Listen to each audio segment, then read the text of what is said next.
도둑놈들이 내 집에 물 한 펠 들어오는데 좋은 도둑놈은 누가 있어? From ancient trade routes to modern-day maritime disputes, the Yellow Sea has always been a point of contention. Is history repeating itself? To understand the complexities of the situation in the Yellow Sea, delve into its history. Let's explore the real story behind China's activities in the Yellow Sea. China's expanding presence in the Yellow Sea. Tensions in the Yellow Sea have existed for decades, but recent developments suggest China is taking bolder steps to establish dominance. Reports indicate that China has been constructing massive 50-meter structures in a sensitive maritime zone. These installations first appeared in April and May of 2024, despite an agreement between China and South Korea to keep this area free from development.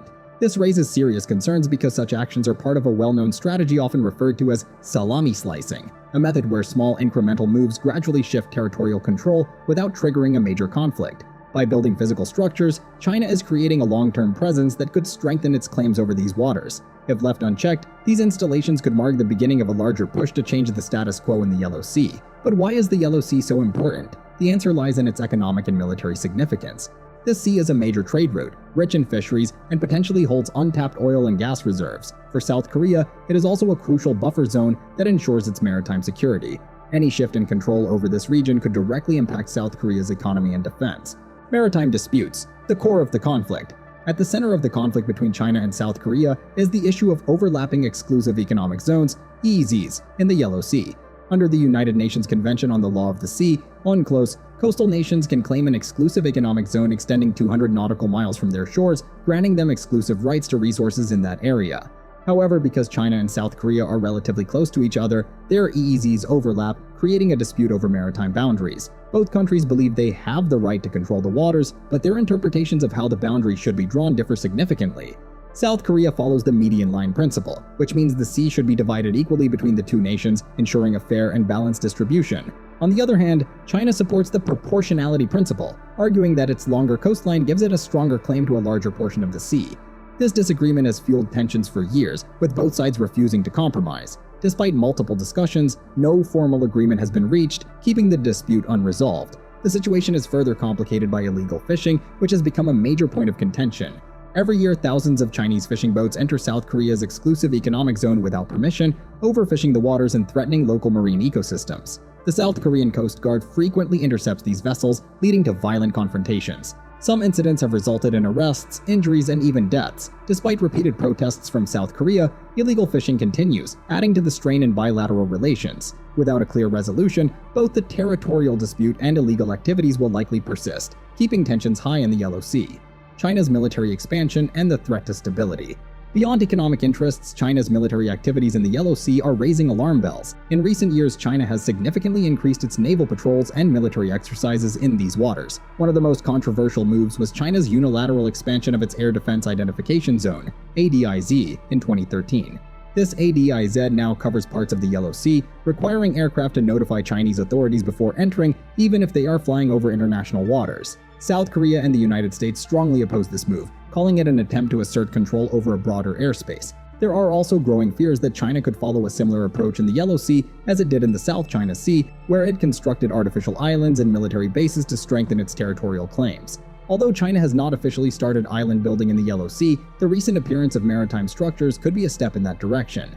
With China increasing its military presence, South Korea is left with a difficult decision. Should it strengthen its own naval capabilities to counter these actions, or should it rely on diplomatic efforts to prevent further escalation? South Korea's response and the role of international allies. Despite China's assertiveness, South Korea is not without options. The South Korean government has officially protested against China's construction activities and illegal fishing operations. However, diplomatic protests alone may not be enough to deter Beijing's expansionist ambitions.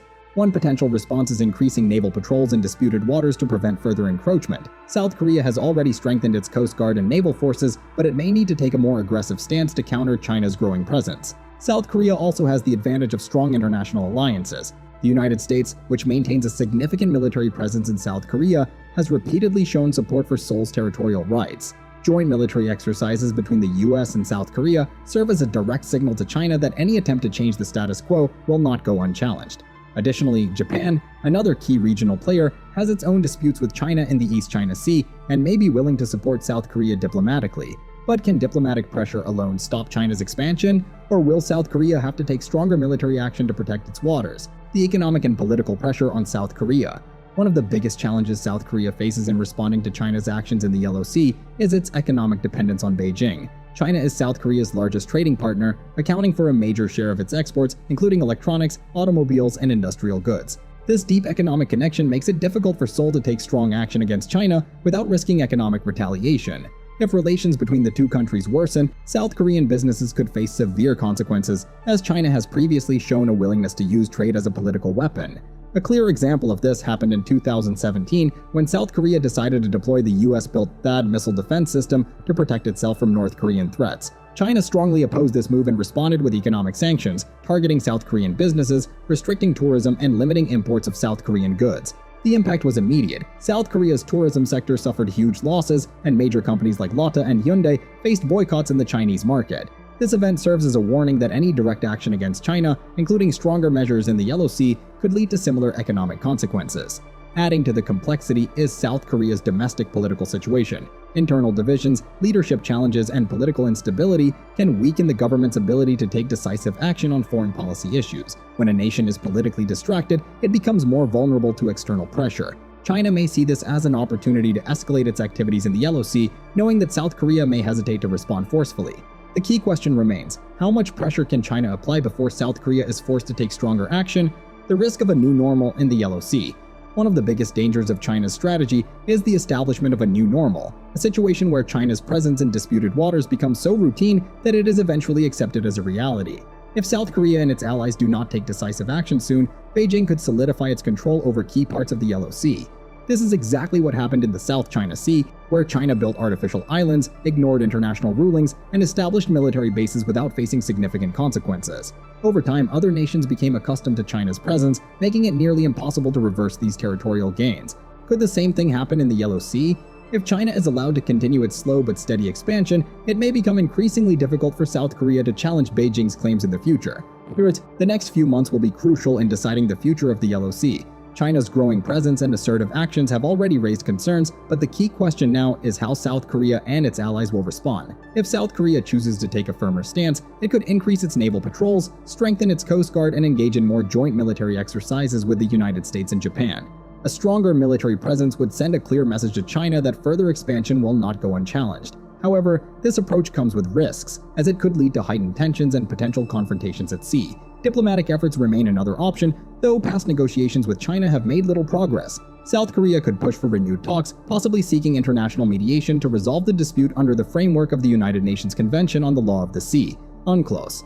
If diplomatic channels remain open, there is a chance for peaceful agreements, but China's past actions suggest it may continue to assert control regardless of negotiations.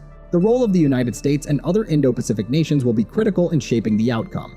If these countries strongly support South Korea through diplomatic pressure, economic measures, or military cooperation, China may think twice before making further moves. However, if the international response is weak or divided, Beijing could see it as an opportunity to expand its influence even further. The world is closely watching, and the choices made in the coming months could define the balance of power in the region for years to come.